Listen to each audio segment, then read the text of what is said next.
হেমেন্দ্র কুমার রায়ের রহস্য গল্প নিতান্ত হালকা মামলা পর্ব ৩। পরদিন প্রভাতে যথাসময়ে কালীবাবুর বাড়ির দিকে পদচালনা করলে জয়ন্ত ও মানিক। মানিক শুধলে, কাল দুপুরে তুমি কোথায় অদৃশ্য হয়েছিলে? আমি এসে ফিরে গিয়েছিলাম সৌরিনের কাছে। কলেজের সৌরিন মিত্রের কথা তোমার মনে আছে? সৌরিন মিত্র? এক সৌরিন মিত্র তো আমাদের সঙ্গে 4th ইয়ার পর্যন্ত পড়েছিল।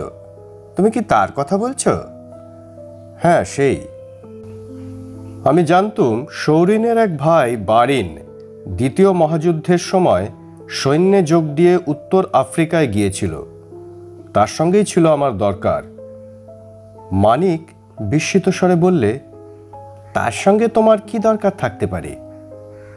বিশেষ কিছুই নয়, আমি খালি জানতে গিয়েছিলাম ফৌজে মোহিতোষ সেন নামধারী কোনো ব্যক্তির সঙ্গে তার আলাপ হয়েছিল কিনা। মানিক বলে উঠল, ওহো, বুঝেছি। তারপর কি জানতে পারলে? জানলুম মোহিতোষ সেন নিখোঁজ হলেও যুদ্ধে মারা পড়েনি। তারপর ব্যাপারটা আর একটু ফলাও করে বলছি, শোনো। মোহিতোষের কথা তুলতেই বারিন উত্তেজিতভাবে বলে উঠল, ব্ল্যাকগার্ড।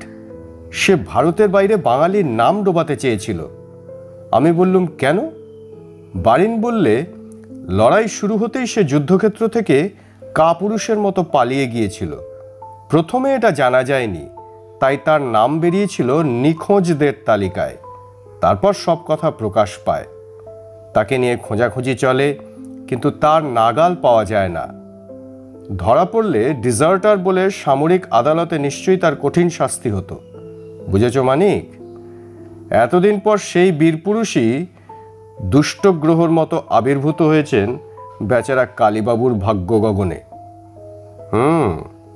ব্যাপারটা দেখছি বড়ই ঘোরালো হয়ে উঠল। সৈনিক বেশে বারিন আর অন্য 2 বন্ধুর সঙ্গে তোলা মোহিতোষের একখানা ফটোও আমি সংগ্রহ করেছি। ভবিষ্যতে সেখানা কাজে লাগলেও লাগতে পারে। বিশেষ কাজে লাগবে বলে মনে হয় না।